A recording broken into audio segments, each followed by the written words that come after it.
tell you this, my brothers and sisters. என் சகோதர சகோதரிகளே, நான் உங்களுக்கு சொல்லுகிறேன். Please listen to me. தயவு செய்து என்னை கேளுங்கள். It will really help you in your life. இது உண்மையாலுமே உங்களுடைய வாழ்க்கையில உங்களுக்கு உதவி செய்யும். The reason why you may not be having freedom in some areas. உங்களுடைய வாழ்க்கையிலே ஒரு சில பகுதிகளிலே உங்களுக்கு விடுதலை இல்லாதிருப்பதற்கு காரணம் என்ன என்று சொல்லட்டுமா? Is because you desire a little bit the honor of men. நீங்கள் கொஞ்சம் மனிதனுடைய கணத்தை அந்த இடத்திலே தேடுகிறீர்கள். You want to be a little king in the eyes of others. நீங்கள் மற்றவருடைய பார்வையிலே ஒரு சிறு ராஜாவாக, குட்டி ராஜாவாக இருக்க வேண்டும் என்ற விருப்பம் உங்களுக்கு இருக்கிறது. You haven't seen Jesus. இயேசுவை இன்னும் நீங்கள் பார்க்கவில்லை. You haven't seen that man must never be a king. மனிதன் ஒரு காலம் ராஜாவாக கூடாது என்பதை நீங்கள் காணவில்லை. See what it says in Philippians 2. பிலிப்பியர் 2ஆம் அதிகாரத்தில் என்ன சொல்லப்பட்டிருக்கிறது என்று பாருங்கள். Verse 3. பிலிப்பியர் 2ஆம் அதிகாரம் 3ஆம் வசனம். Never do anything from selfishness or empty conceit, but with humility of mind let each of you regard one another as more important than himself. ஒன்றையும் வாதினாலாவது வீண் பெருமையினாலாவது செய்யாமல் மனத்தாழ்மையினாலே ஒருவரையொருவர் தங்களிலும் மேன்மையானவர்களாக எண்ண கடவீர்கள். Read carefully.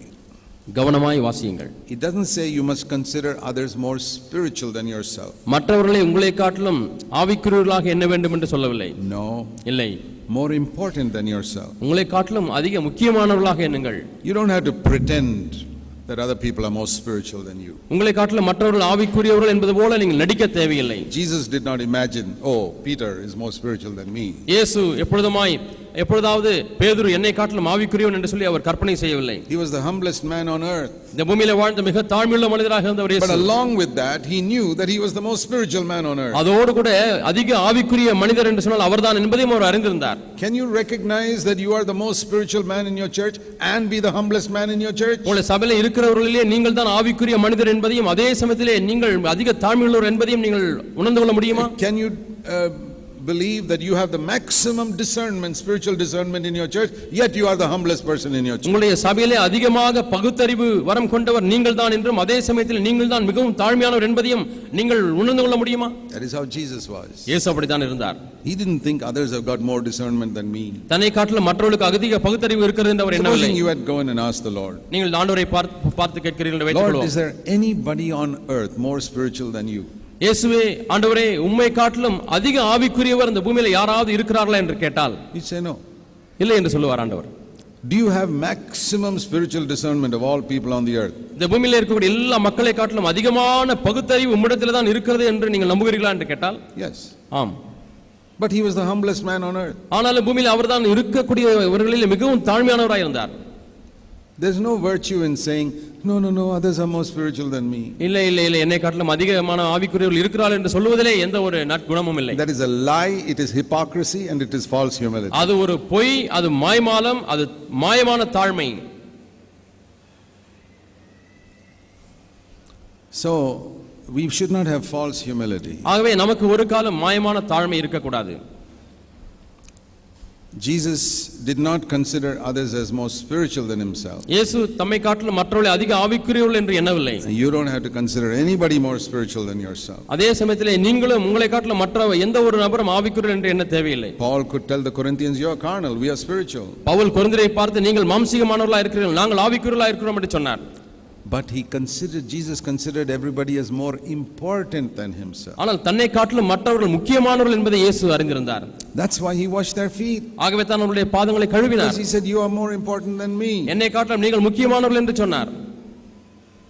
That is the man who is fit to be a leader of God's people. தேவனுடைய ஜனங்களுக்கு இப்படிப்பட்ட குணாதிசயம் கொண்டவர் தான் தலைவனாக இருப்பதற்கு தகுதி பெற்றவர்.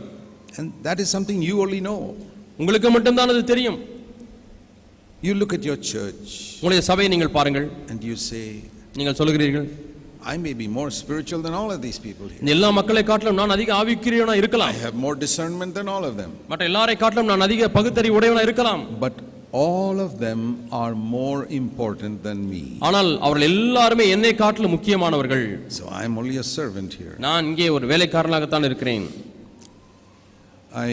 Maybe I mentioned this, how the fact that people never came in time to the Bangalore meeting used to disturb me. நான் சில சமயங்களிலே குறிப்பிட்டிருக்கிறேன், பெங்களூரிலே சபை இத்தனை மணிக்கு ஆரம்பிக்கிறது என்று சொன்னால் அத்தனை மணிக்கு வராதவர்கள் இருக்கிறார்கள் என்று சொன்னேன். We started the meeting at 9:30, only 10 o'clock people stroll in. 9:30க்கே நாங்கள் கூட்டம் ஆரம்பித்து விடுவோம். 10 மணிக்கு தான் கொஞ்சம் கொஞ்சமாக மக்கள் வருவார்கள். And in the early days, that really disturbed me.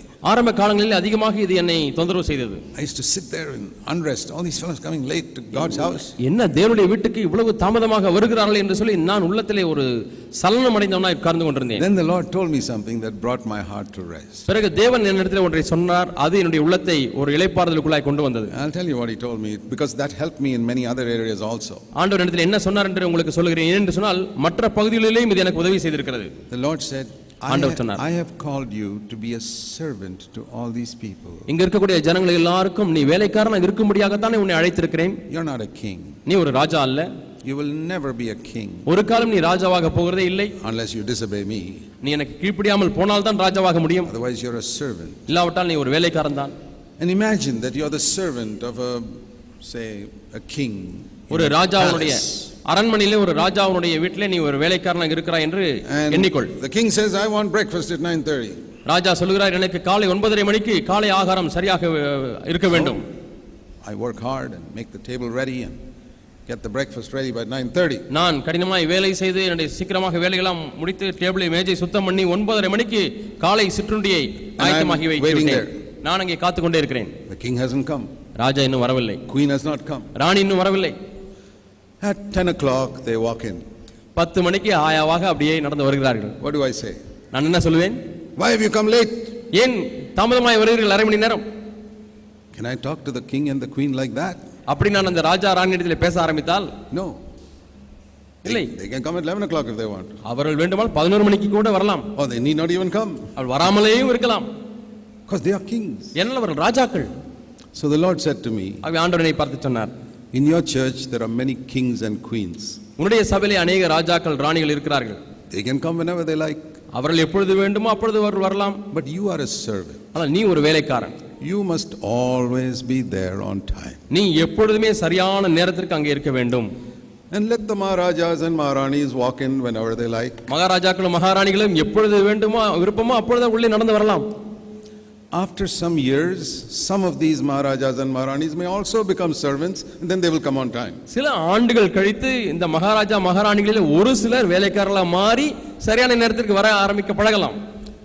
My heart came to rest. என்னுடைய உள்ளமானது இளைப்பாறுதலுக்குள்ளாய் வந்து விட்டது. I said, Lord, now I am at rest. ஆண்டவரே, இப்பொழுது நான் இளைப்பாறுதலாய் இருக்கிறேன். All my life I am to be a servant. என் வாழ்க்கை முழுவதுமாக நான் ஒரு வேலைக்காரனாக தான் இருக்க வேண்டும். I don't have to judge any of the kings and queens in the church. சபையில் இருக்கக்கூடிய ராஜாக்கள் ராணிகள் யாரையும் நான் நியாயந்தீர்க்க வேண்டாம். Many people in our churches behave exactly like kings and queens. நம்முடைய சபைகளில் अनेक ராஜாக்களைப் போல ராணிகளைப் போலவே நடந்து கொள்கிறார்கள். I've got a little cold. கொஞ்சம் சளி பிடிச்சிருச்சு. Why nobody came to visit me? ஏன் என்னை யாரும் பார்க்க வரல?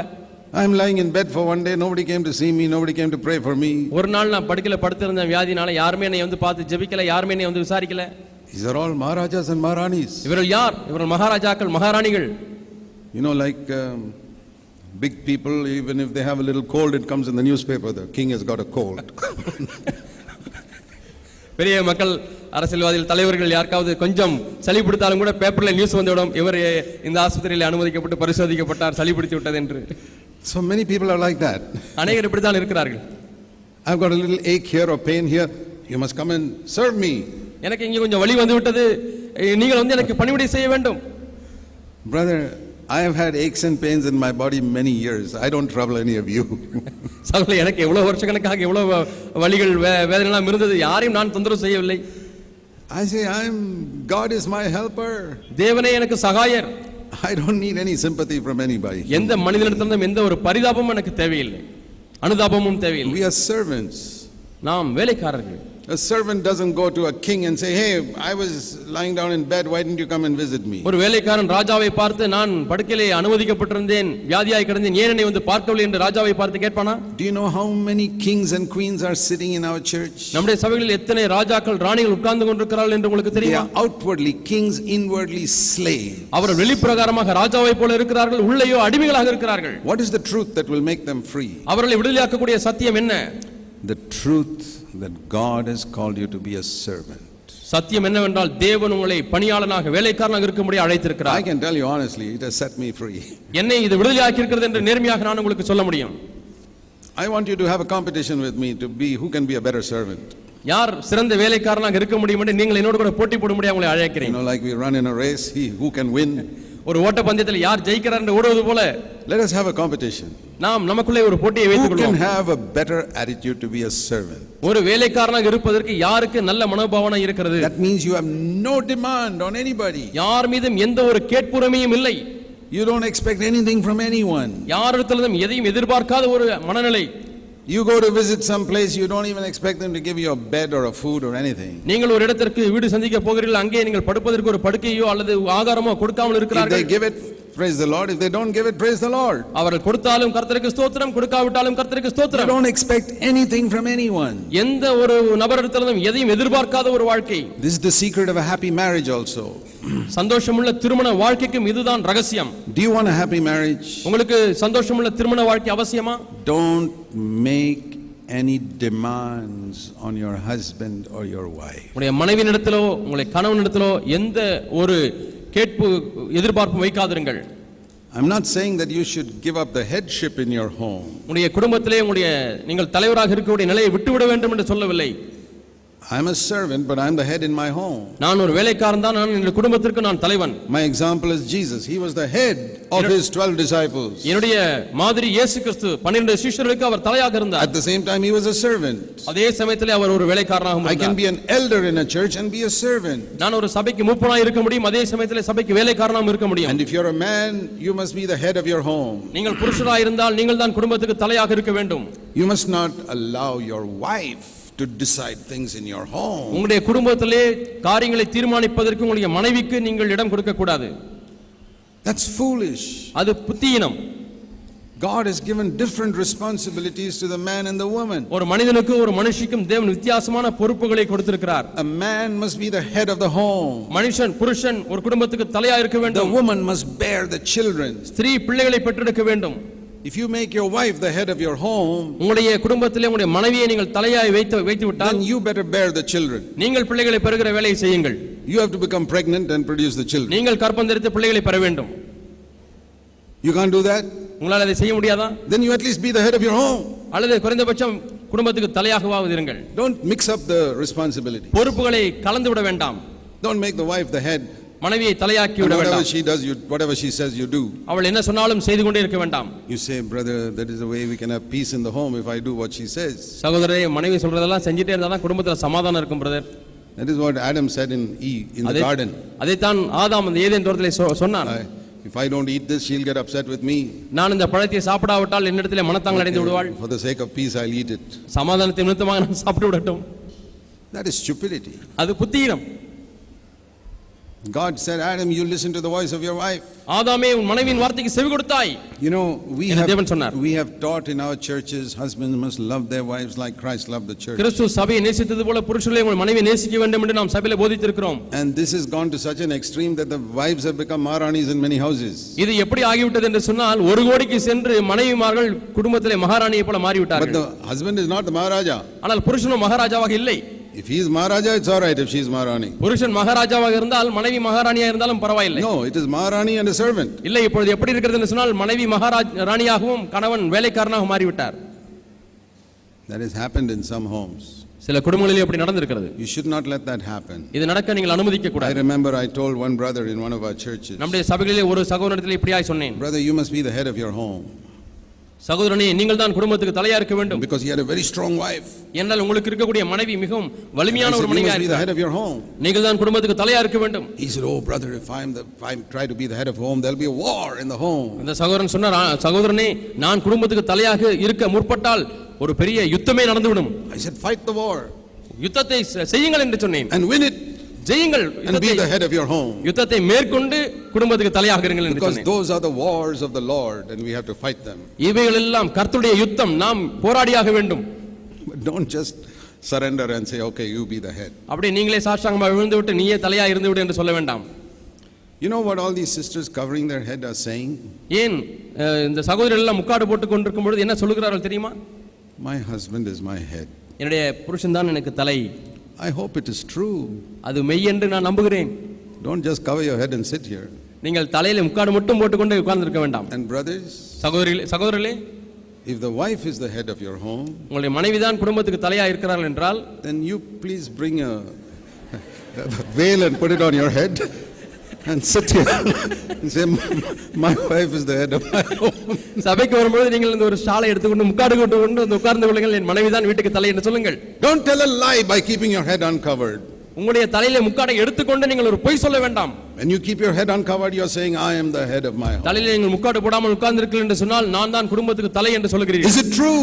அது உண்மையா? Is it true every day in your home? உங்களுடைய குடும்பத்திலே ஒவ்வொரு நாளும் இது உண்மையா? That you decide what is going to happen in your home. உங்களுடைய குடும்பத்திலே என்ன நடக்க போகிறது என்று நீங்கள் You தீர்மானிக்கிறீர்களா? decide the spiritual direction of your children and your home. உங்களுடைய குடும்பத்துக்கும் உங்களுடைய பிள்ளையுடைய காரியத்திற்கும் உள்ள ஆவிக்குரிய லக்கை நீங்கள் தீர்மானிக்கிறீர்களா? You're not going to yield just because your wife cries or because she shouts. மனைவி சத்தம் போடுகிறாள் என்பதனாலேயோ, மனைவி கண்ணீர் விட்டு அதில் அழுகிறாள் என்பதனாலேயோ நீங்கள் அதை விட்டுக் கொடுக்க தேவையில்லை.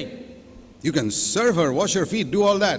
நீங்கள் பணிவிடை செய்யலாம், பாதங்களை கழுவலாம், அதெல்லாம் செய்யுங்கள். Go to the market, buy everything, do all that you can do, but you must be the head of your home. நீங்கள் கடைக்கு போய் காய்கறி எல்லாம் வாங்கி கொடுங்கள், அதெல்லாம் செய்யுங்கள், ஆனால் நீங்கள் தான் குடும்பத்துக்கு தலையா இருக்க வேண்டும். That's very important. இது மிகவும் முக்கியம்.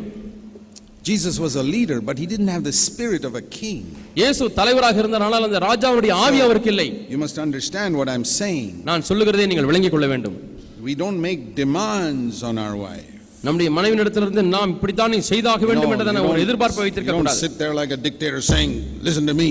சர்வாதிகாரியை போல அங்கே உட்கார்ந்து கொண்டு நான் சொல்லுகிறதை கேளு என்று நீங்கள் சொல்ல வேண்டாம். You can be a king without being rude and angry. நீங்கள் கோபப்படாமல் மிகவும் காரசாரமாக இல்லாமலேயே ஒரு ராஜாவாக இருக்க முடியும். There was a very godly brother who had lived for 50 years very happily with his wife. ஒரு தேவபக்தியுள்ள மனிதர் 50 ஆண்டு காலமாக தன்னுடைய மனைவியோடு கூட சந்தோஷமாய் வாழ்ந்து வந்தார். Somebody asked him, brother, what is the secret that you lived so happily for 50 years with your wife? சகோதரனே, 50 ஆண்டுகளாக மனைவியோடு கூட இவ்வளவு சந்தோஷமாய் நீங்கள் வாழ்ந்திருக்கிறீர்களே, அதனுடைய ரகசியம் தான் என்ன என்று கேட்டார்களாம். He said, my wife and I made one decision many years ago. அநேக ஆண்டுகளுக்கு முன்பதாக நானும் என்னுடைய மனைவியும் ஒரு தீர்மானத்தை நாங்கள் செய்தோம். They were both godly people. இருவருமே தேவபக்தி உள்ளவர்கள். Their decision was, we will make no demands on each other. அந்த தீர்மானம் என்னவென்றால், யாரும் ஒருவரிடத்திலிருந்து ஒருவர் கடுமையான எதிர்பார்ப்பை நாங்கள் வைக்க மாட்டோம். So that's how they were at peace. அப்படித்தான் நாங்கள் சமாதானமாக இருக்கிறோம். We have so many demands on others. நாம் மற்றவர்களிடத்தில் எவ்வளவு காரியங்களை எதிர்பார்க்கிறோம். So many brothers in the church think the elder brother must come and serve them in 101 ways. அநேக சபைகளில் சகோதரர்கள் மூப்பர் வந்து எனக்கு பல விதங்களிலே எனக்கு ஊழியம் செய்ய வேண்டும், வந்து பார்க்க வேண்டும், ஜெபிக்க வேண்டும் என்று எதிர்பார்த்து கொண்டிருக்கிறார். Every time I have a cough and a cold, the elder brother must come and pray. ஒவ்வொரு முறை எனக்கு இருமல் வந்துருச்சுனா, சளி பிடிச்சுனா மூப்பர் வந்து ஜெபிக்க வேண்டும். It's all nonsense. இவைகளெல்லாம் புத்தியீனம். I remember when we started meeting in our church, in our house 35 years ago. 35 ஆண்டுகள் முன்பதாக என்னுடைய வீட்டிலே சில குடும்பங்களாக சபையாக நான் கூட ஆரம்பித்தோம். Some of these people had come from a Baptist church and they were used to having a pastor. Baptist சபையிலே அவர்களுக்கு ஒரு பாஸ்டர்மார்கள் இருந்தார்கள். அவங்க அப்படிப்பட்ட சபையிலிருந்து ஒரு சிலர் எங்களுடைய சபைக்கு வர ஆரம்பித்தார்கள். The pastor will come once a month or to visit each home. அந்த பாஸ்டர் மாதத்துக்கு ஒரு முறை ஒவ்வொரு வீடை சந்தித்து விட்டு போவார். So I told them, நான் சொன்னேன், now we don't have a pastor. இப்போ நமக்கு பாஸ்டர் இல்லை. I'm not going to come and sit in your home once a month and drink coffee and eat biscuits to have fellowship with you. உங்களோட கூட ஐக்கியம் கொள்ளும்படியாக மாதந்தோறும் உங்கள் வீட்டுக்கு வந்து காபி குடித்து விட்டு பிஸ்கட் சாப்பிட்டு விட்டு நான் போக போவதில்லை. And to ask you, do you have some ache here or some pain here? இங்க உங்களுக்கு வலிக்குதா, இங்க உங்களுக்கு வலிக்குதா எல்லாம் கேட்டு ஜெபிக்க முடியாது. நான் வர மாட்டேன். I'm not a pastor. நான் ஒரு பாஸ்டர் அல்ல. I'm a brother. நான் ஒரு சகோதரன். One brother once told me, ஒரு சகோதரன் ஒரு முறை சொன்னார், oh brother Zach, you have not visited me for 2-3 months. சகோதரர் ஜாக் அவர்களே, 2-3 மாசம் ஆச்சு எங்க வீடு வந்து சந்திக்கவே இல்லையே பிரதர் என்று கேட்டார். I said, you have not visited me for 2-3 months also. நானும் அவரை பார்த்து சொன்னது என்னவென்றால், எங்க வீட்டை நீங்க 2-3 மாசமா பார்க்க வரலையே. Who is the pastor here? யார் pastor? I'm not your pastor. நான் உங்க பாஸ்டர் கிடையாது. I'm a brother. நான் ஒரு சகோதரன். You're a brother also. நீங்களும் ஒரு சகோதரன். That is how we build the church. இப்படித்தான் நாம் சபையை கட்ட வேண்டும். We have a spirit of a servant, but we don't let other people make us their slaves. நமக்கு ஒரு வேலைக்காரனுடைய ஆவி இருக்க வேண்டும். அதே சமயத்தில் மற்ற மக்கள் நம்மை அவர்களை அடிமையாக்கி விடக் கூடாது.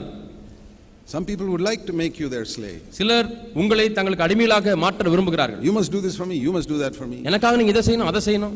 If I have a financial difficulty, you must come and help me. எனக்கு பொருளாதார நெருக்கடி வந்துச்சா நீங்க தான் எனக்கு வந்து உதவி செய்யணும். Such people I say, brother, you have come to the wrong church. அப்படிப்பட்டவர்கள் நான் என்ன சொல்கிறேன் தெரியுமா? நீங்கள் ஒரு தவறான சபைக்கு வந்து விட்டீர்கள். There are so many other churches, please go join them. மற்ற எவ்வளவு சபைகள் இருக்கிறது, அங்கே போய் சேர்ந்து கொள்ளுங்கள். Here we have come to build the body of Christ. இங்கே நாம் கிறிஸ்துவின் சரீரத்தை கட்ட நாம் வந்திருக்கிறோம். But it's very important to get the Spirit of Christ in a balance. இந்த கிறிஸ்துவினுடைய ஆவியை நாம் சமநிலையாக கொண்டிருப்பது அவசியம். To be a leader and to have the spirit of a servant. That's Jesus. தலைவனாக இருக்க வேண்டும், அதே சமயத்திலே ஒரு பணியாளனுடைய ஆவி இருக்க வேண்டும். அதுதான் இயேசு.